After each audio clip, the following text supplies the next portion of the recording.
So welcome to the tip of Long Point. We're in the middle of Lake Erie, 40 kilometers in the middle of Lake Erie, and Erie, Pennsylvania to our south and Nanticoke to our north. So a trip out to the tip usually takes about an hour to an hour and a half, depending on how many people we have in the boat and how many supplies we're running out.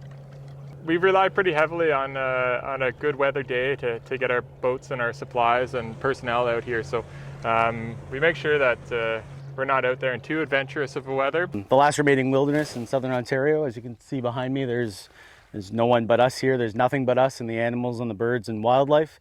It's really a phenomenal resource and asset that we have in the beautiful province of Ontario.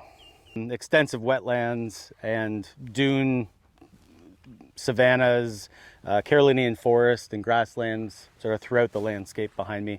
If you're a bird, it's the place to be. Indigo bunting. And the Long Point Bird Observatory has been a steward of the tip of Long Point since 1960. And we have a bird observatory, well, on Long Point, and our tip research station is here. And we have another research station, Breakwater, about halfway out, and then Old Cut at the base of Long Point, which is open to the public. As birds are migrating across the lake, the Long Point's the first thing they see, so they head for land. And then just any land spit or point on any lake tends to concentrate migrants. It provides refuge for those migrants that are crossing the lake, and then they work their way up the point. And just so happens in Norfolk County, we also have the largest forest cover in southern Ontario. So after they reach Long Point, they can expand and explore the extensive forests of Norfolk County to gain enough energy for their next migration. It's a gorgeous, lovely birdie day in May. Today is just about as good as it gets out here. What the Bird Observatory does is essentially it's a research station where we conduct research and monitoring on bird populations, but also species at risk. It's a world-class training facility, so we have volunteers from all over the world that come here to train. And the bird banding that you'll see and the bird monitoring we use to monitor trends in bird populations. So as we count them in the exact same way every single day for 60 years, and over time you get a perspective of what species are increasing, what species are decreasing, or fluctuations over time. And birds are a primary indicator of ecological health, so by keeping tabs on bird populations, we can keep tabs on a variety of habitats across the hemisphere, really.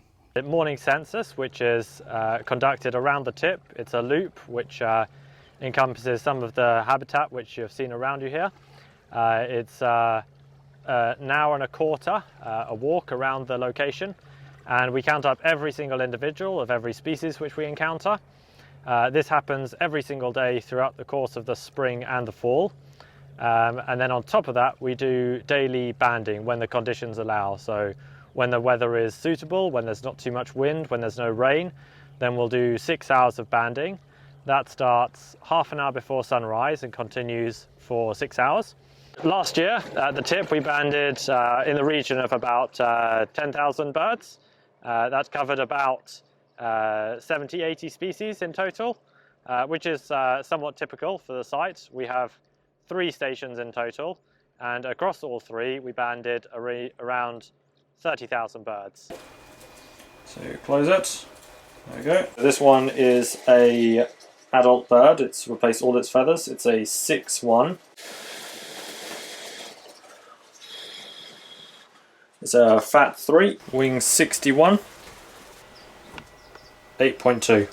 There's a few staff members who operate the stations and are banders in charge and program coordinators and project biologists and so on, but there's an overwhelming number of volunteers. If it were just myself out here, I'd only be able to accomplish a small portion of what's achieved in a usual year. So to have all of them out here is a privilege. We couldn't do what we do without our volunteers. Very grateful for them. Thank you. Some rustic living must be endured, so we don't have all that many washing facilities, but we do have the lake at our disposal, so any weather day like this here, there's no excuse not to jump in, even if it involves not showering for a week or eating some rather unpleasant food on maybe 1 or 2 nights. They will certainly go back with a big grin on their face. I can guarantee you that.